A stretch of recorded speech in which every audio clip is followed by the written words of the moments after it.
Good evening. My name is Alexa Delby, and I'm a social worker here with the Connecticut Department of Children and Families. I am here with a case presentation on Clarice P. Jones. I am going to share my screen so that you can see what I'm seeing. I have a PowerPoint presentation.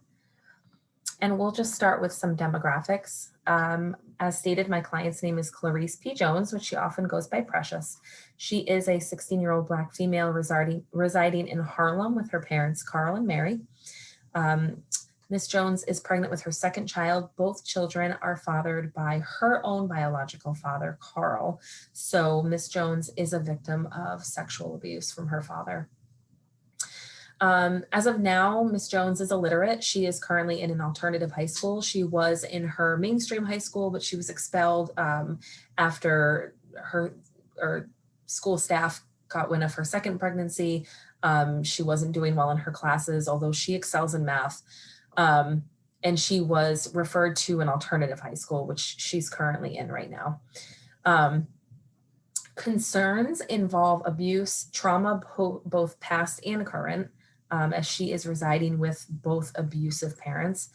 Obesity, Ms. Jones is extremely overweight and feeling the effects of being overweight as well as being pregnant. Mental and physical health, and then exposure to violence. Again, she is currently living with her parents, and she experiences continued sexual abuse from her father, and then she also experiences physical and emotional abuse from her mom, Mary.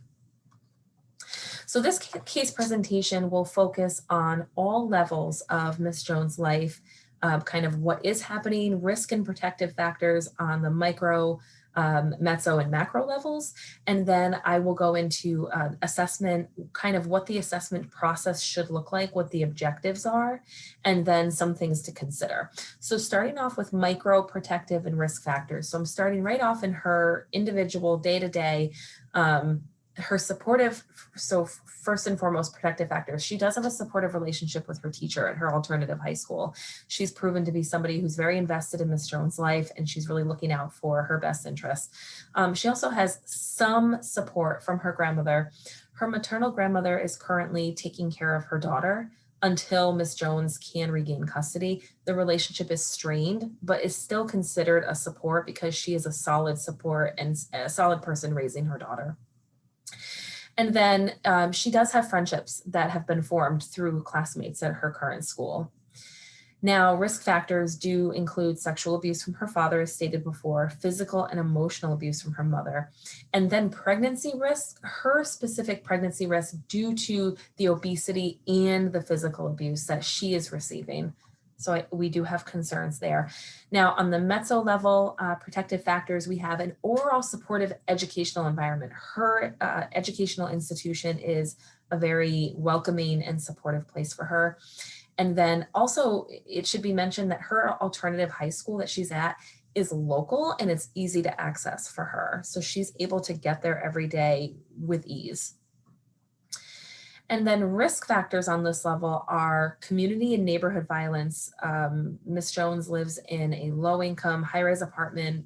There is a lot of drug use within the community. There's a lot of violence within the community. It's a very unsecure location for her to be living.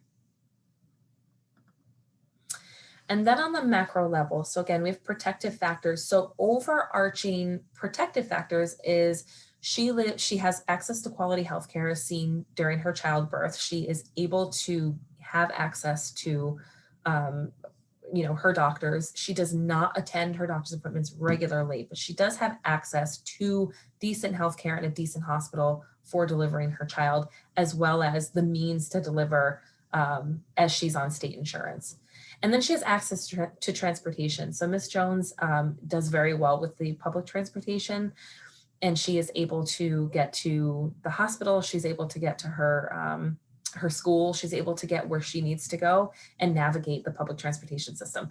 But risk factors, again, overarching risk factors is she's living in poverty, teen pregnancy and obesity, and then domestic violence, which I will go into a little bit further, but we don't currently know that Ms. Jones is in a relationship, but given the environment that she's in between her parents, she's witnessing domestic violence. it's important to note and then potentially assess for domestic violence and her own intimate partner violence. Okay, so the assessment process. So first and foremost, the objective is to establish a rapport with the client, utilizing motivational interviewing so that we can ask open-ended questions, validate the client, active listening, developing a relationship that really lets her know that she's in the driver's seat, that this treatment plan is hers, and that ultimately this is her program, these are her services, and the interventions are for her, which means she should be an active participant in that. And this also allows us to not only assess for needs and what's not quite going right, but also for strengths and where are her strengths and how can we expand on those strengths, and then really dive into some resources. So the important thing to really make sure to drive home to Ms. Jones is that she understands that we're not here to talk at her, to intervene without her consent, that this is a treatment plan that is for her, by her, essentially, that she is the one who drives this. So it's really important to establish that rapport, to ask the right questions so that she knows that she is talking to somebody who is here to help, who has resources, who's here to listen. And then kind of looking at some pre-assessment needs. And so first is signs of safety when determining which assessments are the most appropriate to use. Kind of looking at the signs of safety system allows us to make sure that what we're looking at for assessments are strength-based and safety-focused. And it provides the social worker with the framework to engage all the key players in the client's life, specifically since we're talking about sexual abuse. It's really important that we focus on safety, which I will also touch on in the next slide or two, is making sure that the client is safe. And then using the structured decision-making system, which aids in the process of kind of narrowing down and tailoring the assessment to fit the client's specific needs. And so that is used to determine which assessment is needed to really, really hone in on something very, very specific that's helping with key decision-making in the client's life. So those are some things to kind of consider when deciding which assessments might be the best fit for Ms. Jones. And then assessment and tools to consider, and certain areas we might want to touch on. And so there are some specific assessments and tools here, and then just some kind of ideas as far as where we want to go with assessment. So again, keeping in mind that while a lot of this is focusing on her needs and kind of what's not going so well because she has a lot going on, it's important to keep in mind that we're also assessing for strengths. And we're really looking to move forward, which is finding resources, digging deeper, expanding her social support. So on a micro level, what comes to mind is a childhood trauma questionnaire. So the important and kind of beneficial thing about this questionnaire is instead of directly asking and simplifying this to, are you experiencing abuse at home? This touches on 5 specific areas that the client might experience, or the child might experience. So physical neglect, or physical abuse and sexual abuse. So the different types of abuse and neglect that they might experience.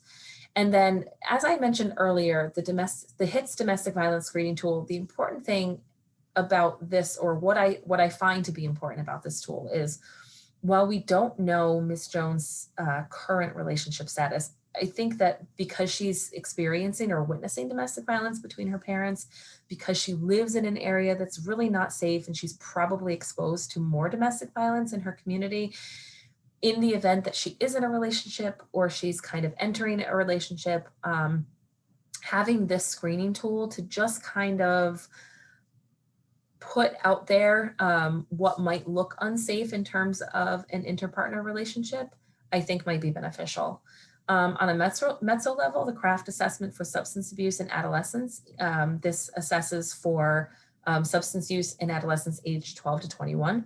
Again, we don't know of any substance use on Ms. Jones' part, but in the event that she's experiencing this or witnessing this in her neighborhood, she has mentioned that some of the people in her neighborhood are active drug users. And so just kind of being able to assess for that is something we might consider. And then incorporating an eco map. The great thing about an eco map, and again, this allows us to focus on strengths, is a really great way for the social worker and client to see kind of all the social and personal relationships that she has. So it might allow us to focus on what's going really well in her life. And this is a chance for her to talk about where she excels or the relationships she finds very valuable. Or we might be able to find out the relationships that maybe were once strong but aren't so strong. And maybe at some point, when Ms. Jones is more comfortable with the social worker, she can kind of talk about repairing those relationships. So it just gives us something to work with, and it's strength-based so that we're not just focusing again on the childhood trauma or the domestic violence. We're focusing on what's next and where the potential is and what's important to Ms. Jones in terms of her relationships. And then on the macro level, again, the overarching areas such as poverty, housing, education, really assessing for those needs. But again, going back to strengths and incorporating a culturogram, first and foremost, to keep the social worker culturally competent and really understanding the specific cultural needs for each client. I think a culturogram is great. It allows us to understand from Ms. Jones' perspective what her role is in her culture. Whether it's her ethnicity, her religion, or the culture in her neighborhood as a community. I think it's really important to consider. It's important to consider that, which I do touch on in this slide as well. And I'll skip around a little bit. Camaraderie and culture within a person's community. So this is something, considerations and challenges, particularly when conducting an assessment based on what is not going well in a client's life. And we tend to see a person kind of sticking up for the community that they live in. And we as social workers, and again, awareness of bias, we're looking at how could you be supportive of this neighborhood or how could you be defensive of the place that you live? But this is the culture where she's grown up. And it's important that we really understand that and the role that she plays there. I think that would be extremely helpful in terms of how we figure out what next steps should look like. Going back a little bit, using the standardized decision-making system should only be used based on the client's readiness to participate. So again, really making sure that the client is driving this. If the client is not ready to move forward and really work on these assessments that are the certain assessments that are crucial for decision-making, if she's not ready for that, then that's when we should take a step back and we can possibly revisit. And then when assessing for sexual abuse in children, all interventions must ensure safety of the child first. So if we are planning on an assessment that may put the child at further risk, then they should not be considered at all. And then countertransference and an awareness of bias, kind of going into that a little bit. When looking at Ms. Jones' case, there is a lot happening. There's a lot of trauma, both past and current. It may be difficult for the social worker to understand why she's still there, especially if she has the option to live somewhere else. It may be hard for her to understand that she still has an attachment to her parents. And so really being aware of our biases as social workers, being aware of how our past or current experiences may transfer over is extremely important because there are so many hot button issues to touch on with Ms. Jones. I think is extremely important. And then again, going back to culture, really making sure that we understand the role she plays in her culture. It gives us an overall understanding as to how and why she may be feeling an attachment towards certain things or why she may be making the decisions that she's making.